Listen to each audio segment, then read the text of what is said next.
शासनाच्या वतीने काढण्यात आलेल्या हिंदी सक्तीचा जो काही जी.आर. होता त्याला स्थगिती देण्यात आली आहे, परंतु ठाण्यातील काही शाळांमध्ये आजही 1ली ते 4थी पर्यंत हिंदी शिकवली जाते। तर याबाबत ठाण्यातील शाळांना देखील माहिती शिक्षण विभागाच्या वतीने देण्यात यावी, यासाठी मनसे नेते अविनाश जाधव यांनी आज ठाणे महापालिका शिक्षण अधिकारी कमलकांत म्हात्रे यांना निवेदन दिले। येत्या 24 तासात याबाबतीत माहिती शाळांना द्यावी अशी मागणी देखील अविनाश जाधव यांनी केली आहे।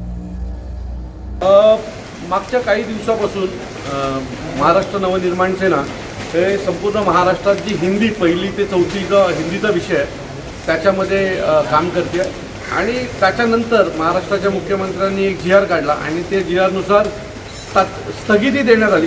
त्यांचा जो काही जी.आर. होता हिंदी सक्तीचा त्याला स्थगिती दिली आणि त्याच्यानंतर असं वाटलं होतं की हे सगळं संपलंय, परंतु असं नाही आहे। हा जो जी.आर. त्यांनी काढलेला आहे तो फक्त त्यांच्यापुरताच मर्यादित आहे। मुळात खाली शाळांमध्ये आजही हिंदी शिकवली जाते आणि हा एका शाळेचा अभ्यासक्रम आहे, टाइम टेबल आहे आणि त्या स्पष्ट म्हटलेलं आहे। अभ्यासाचे तास इंग्लिश, EVS, मॅथ्स, मराठी आणि हिंदी।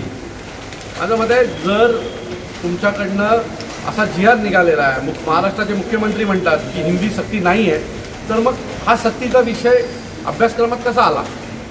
तो असं अनेक शाळांमध्ये चालू आहे आणि याचा आज आम्ही ठाण्याचे शिक्षण अधिकारी आहेत त्यांना भेटलेलो आहोत आणि त्यांना आता तात्काळ मागणी केली आहे। कारण आम्ही ज्या ज्या शाळांमध्ये आमचे महाराष्ट्र सैनिक जातात त्यांना तिथे सांगितलं जातं की आम्हाला सरकारकडून कुठल्याही प्रकारचा जी.आर. आलेला नाही आहे, आम्हाला पुस्तकं आले त्यामुळे आम्हाला ते शिकवायला लागतात। आज शिक्षण अधिकाऱ्यांना आम्ही भेटलेलो आहे आणि शिक्षण अधिकाऱ्यांना आम्ही सांगितलेलं आहे की तात्काळ 24 तासाच्या आत असा जी.आर. काढावा की हिंदी ही 1ली ते 4थीच्या कुठल्याच जरी शाळेत शिकवली गेली तर त्या शाळेवर कारवाई केली जाईल असं जी.आर.